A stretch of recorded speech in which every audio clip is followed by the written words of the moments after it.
দ্বিতীয় বর্ষে পড়েন তাদের জন্য একটি মোবাইল অ্যাপ্লিকেশন দেখতে পাচ্ছেন আমি ওপেন করেছি। এই অ্যাপ্লিকেশনের নাম degree pass and you student guide. এখানে আছে ডিগ্রি প্রথম বর্ষের বইগুলো, এখানে আছে ডিগ্রি দ্বিতীয় বর্ষের বইগুলো।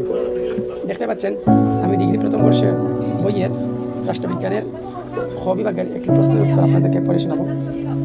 তো এখানে আমি ক্লিক করলাম। এখানে আছে রাষ্ট্র ও সমাজের মধ্যে পার্থক্য কী। দেখতে পাচ্ছেন এখানে লেখা আছে খ বিভাগের জন্য। পরীক্ষার সময় হলে খ বিভাগের জন্য এই জায়গার মধ্যে লেখা উঠে আসবে পরীক্ষার পার্সেন্টেজ অনুযায়ী নাম্বার।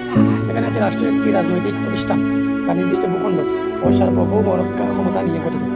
আর সমাজ হলো সামাজিক সম্পর্কের ভিত্তিতে গড়ে ওঠা মানুষের পারস্পরিক সম্পর্কের বিস্তৃত ক্ষেত্রে রাষ্ট্র আইন ও বৈজ্ঞানিকের মাধ্যমে শাসন করে। অন্যদিকে সমাজ প্রথারীতি ও মূল্যবোধ দ্বারা নিয়ন্ত্রিত হয়।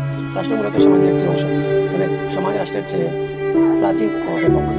এভাবে আপনারা পরীক্ষার আগে এখান থেকে পড়ে অথবা আপনারা পার্সেন্টেজ অনুযায়ী সাজেশন পেতে এই অ্যাপটি প্লে স্টোর থেকে ডাউনলোড দিতে পারেন। আপনারা এখানের মধ্যে ডিগ্রি তৃতীয় বর্ষের বইগুলো পাবেন ইনশাআল্লাহ।